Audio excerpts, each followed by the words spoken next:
single season after a breakup. I guess what I'm trying to say is that my standards are so high now. The best advice I can give you is focus on God.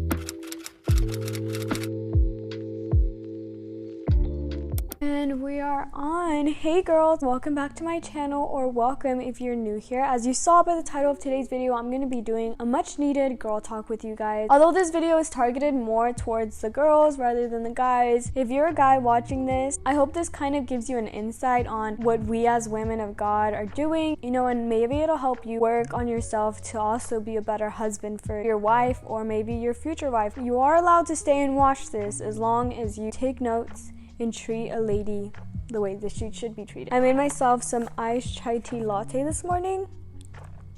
Oh, so good. It tastes just like the Starbucks drink. If you guys are following me on Instagram, you know that I stopped going to Starbucks, so I've been learning how to make the drinks at home. It's saving me so much money, so... Okay, girls, I'm gonna need you to get really comfortable. I have my pillow and my blanket. I am nice and comfy, and I have my drink. We're good to go. So I knew that I wanted to film this girl talk video with you guys just to have a more intimate conversation with each other about what it means and what it's like to be a woman of God. So I went on Instagram and I asked you guys to give me topic ideas that you guys want me to talk about. And 99% of them were just relationships. What it's like to have a godly and God-centered relationship, right? Which I 100% understand. As women, we're such emotional beings. Not in a bad way though. Don't ever let anybody bash you or talk down on the fact that you can be vulnerable about your emotions to others. For me personally, it's the complete opposite. If you're able to be vulnerable in this world where it bashes you for being able to be vulnerable and everyone's just so shut down and closed off to their emotions, there's a bug flying around. You hold a certain power because, like I said, not a lot of people can do it. I take pride in my vulnerability and the fact that I can express my emotions and my feelings, because even if it backfires, I have this mentality that, dude, like, really take the time to realize and understand the fact that we only get to live this life one time. Like, really sit there, or whatever you're doing, just stop for a second and think to yourself, I can only live this life one time. So I guess it's like, I don't want to live a life of regret. Like in the movies when the people grow old and they look back and they're like, dang, like I wish I would have just said how I felt to this person. I don't want to have to look back at my life and say, why wasn't I just honest about my emotions? Like maybe my life would have been better. And this isn't just me talking about like expressing your feelings of love to someone, but this is about asking forgiveness. This is about apologizing. All of the emotions, not just one specifically. But anyways, maybe somebody needed to hear that, because I don't know why I just got really passionate about that. I'm gonna be referencing a lot to the Bible today, as obviously the Bible is like our blueprint and our guide to what we as women should be doing to be representing our God, right? Before we get started, I wanted to share with you guys the quote of the day. I have this little journal. It has a little inspirational paragraph for every single day of the year, but it's tied to the Bible, and I wanted to read to you guys what today's message is. And this is what it says: the world is too much with you, my child. Your mind leaps from problem to problem to problem, tangling your thoughts in anxious knots. When you think like that, you leave me out of your world view, and your mind becomes darkened. Though I yearn to help you, I will not violate your freedom. I will stand silently in the background of your mind, waiting for you to remember that I am with you. When you turn from your problems to my presence, your load is immediately lighter. Circumstances may not have changed, but we carry your burdens together. Your compulsion to fix everything gives way to deep, satisfying connection with me. Together we can handle whatever this day brings. When I read this, you guys, my heart broke, especially when he said, I stand silently in the background of your mind, waiting for you to remember that I am with you. How many times do we go on about our day, worrying about all these problems, and we forget that God is there until we can't take it anymore, until we are completely broken, is when we remember God is there. It just breaks my heart to imagine God just sitting there like watching me, reaching out to touch me, but I have like this shield, because it says, I will not violate your freedom. As humans, we have free will, and if we do not allow him into our lives to be able to help us and to be able to walk with us, he can't as much as he wants to. So just imagine this shield when you don't declare in the mornings that God can help you. Yeah, I wanted to start off with that. Someone said, how do you navigate dating as a Christian woman? Let me take a step before I get into this, because I have a lot to say. I'm gonna tie that question with, do you plan on dating to marry, and was this something you had considered before? Obviously, before I knew who God was and before I gave my life to God, I didn't know what it meant to have a godly relationship. I was just going based off my emotions and my feelings, and if I liked someone, I was gonna date them. Let me know if anybody else feels this way, or maybe you also experience this, but I feel like once I got closer to God, the desire of having someone kind of went away, because now I see dating so much more different, and I see the reasons on why God says for us to be picky and for us to be very careful with who we choose as a partner. I guess what I'm trying to say is that my standards are so high now that I'm just like, if you can't meet all of my standards, I'm not gonna waste my time with you anymore, because I don't want to make the mistake of falling for someone that didn't meet my standards or that we're not equally yoked, and then suffer the consequences of that by fighting. Let's say we got married and then we end up getting divorced. I want to do things the right way, the way that God says in the Bible, so my relationship can be blessed and it can flourish and it can grow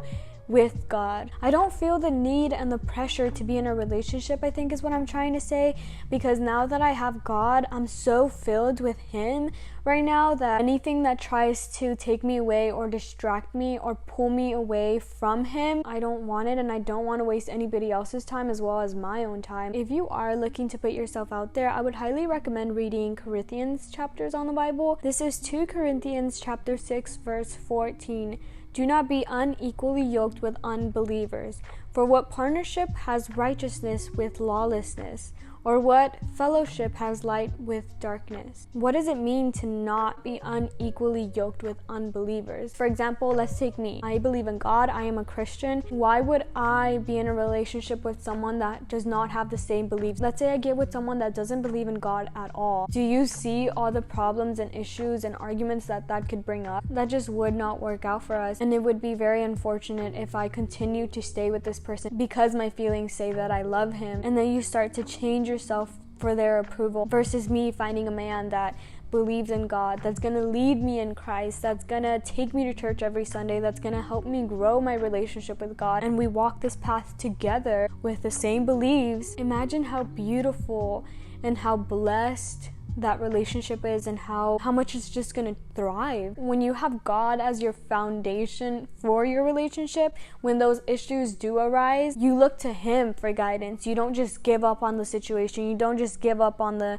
relationship. You guys fight for it together as a team. You know what I mean? Yeah, I could definitely talk about this on and on and on. So I'm just gonna leave you guys with that. Read Corinthians chapters 1 and 2. Like I said, those 2 chapters are really good about when it comes to relationships, what God expects of us. I always think of the Bible as like a guideline from a parent, like a dad that's like trying to get you to avoid any kind of issues. And if you see the Bible, he's telling you, don't do this, because if you do this, this is gonna happen. Do this instead and things will go like this. Everything's gonna be smooth. We're so hard-headed, and obviously we're humans and we're made of sin. Sometimes our fleshly desires take over and then we pay the consequences afterwards. But that's why it's so important for us to stay in our word, so we know right from wrong and the way that we should be walking, right? So next topic, single season after a breakup. Girl, this one is hard because I understand that breakups are not easy. We are emotionally attached to this person and we love them, and it hurts. I am someone that does not take heartbreaks easily, but putting our feelings aside, as hard as that is, you need to really analyze, was this person taking me further from God? And girl, if the answer is yes, know that rejection is God's protection. God has something better in store for you. God needs you in this time of solitude to focus your attention on Him, mourn with Him. He's there. Those nights that you spend crying, God is there hugging you. He's the one man that will never break your heart. He's the one that's always going to be there for you in the good and the bad. So just remember, there's a reason why God allows everything to happen. And every experience we go through, every heartbreak, the purpose is to build our character, to help us develop. And I feel like sometimes you get so consumed in a relationship that you stray away from God. And in a way, you also lose yourself. You don't take as much time for yourself to do things that you love, your hobbies. We get blinded, like we don't see, but our family members, our friends, they all see it, but we just don't want to admit it. We don't want to accept that we love this person and I can change him, I can fix him. That was definitely my issue. I was always the I can change him, I can fix him, but girl, I am so over that. It is not your job, it is not your responsibility. You can lead a horse to water, but you cannot force him to drink. Okay? And do not ever feel like you're being selfish when you start putting yourself first again. Or if that means that you need to let this person go. The best advice I can give you is focus on God. That's what has helped me, you guys. I'm talking about personal experience here. Nothing else is going to be able to give you the happiness and fill the void and take away your heartbreak the way that God can. Don't trap and lock yourself at home. Go out, go to the parks, go to church, find a community of people that support you and love you and maybe have the same hobbies as you. Try your best to not isolate. In moments like this, you definitely need community, and that is so important. But definitely allow yourself to feel those emotions. When you want to cry out, but cry out to God, cry with God. Just know that you're never alone, and as time goes by, God will start to reveal to you the reason why He allowed this breakup to happen and why He needed you alone and why He needed you to break up with this person. But of course, in the moment it is so blurry and it's so hard to see the purpose and the reason, but God always has a reason, and God will reveal His plans with you if you ask for that. Okay, keep your head up. Always keep your head up. Someone said how to include God in your life daily. I feel like the best way to include God in your daily life is definitely as soon as you wake up, go into prayer. And girls, I'm gonna be honest with you guys, I struggled to do this. I would wake up and get on my phone as soon as I woke up, but recently finally started to understand why it's so important for us to wake up and pray first. As soon as you wake up, that's when your day starts. Before you do anything else, for you to say, God, come into me. So this is my routine. I wake up.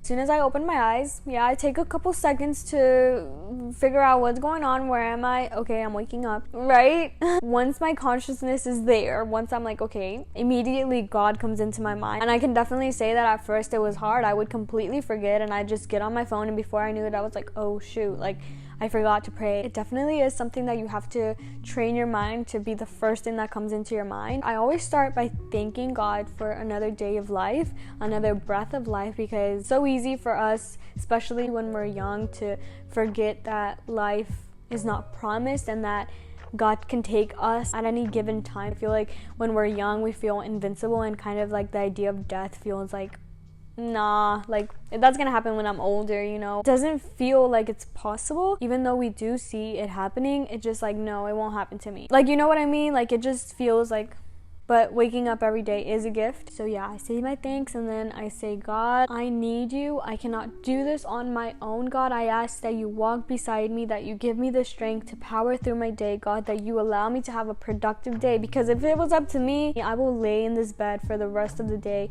I need your strength to be able to get up and get what I need to do done and have a positive mindset, God, and I want to serve you. And God, use me in whatever way that you need to, God, to honor you and to bless others, right? It doesn't have to be like a specific prayer.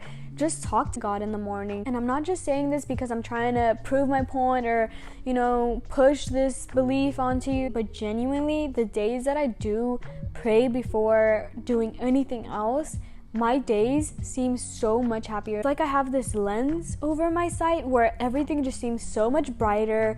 The sun is shining so much brighter. The birds, I can hear them singing, and I'm like, oh my God, like I just appreciate every little thing more, versus the days that I forget to put God first. I might be moody, I might have an attitude, I might not be as happy, and things might frustrate me more. Definitely let me know down in the comments if that's just a me thing, or if you guys see the power of God in your lives as well. That's one way, but another obvious great way for you to, you know, incorporate God into your life every single day is to read the Bible daily. Even if you're reading one single verse per day, a little tiny verse, if you really dig into that verse and really find the meaning of what it's trying to tell you, that's enough. You can get a lot of wisdom from one little verse. This one's a good one. Someone said, do you fast often from food or other distractions, etc., to be in God's presence? Me personally, for health reasons, I have not done a food fasting, but I really love to in the future do a food fasting. But I do have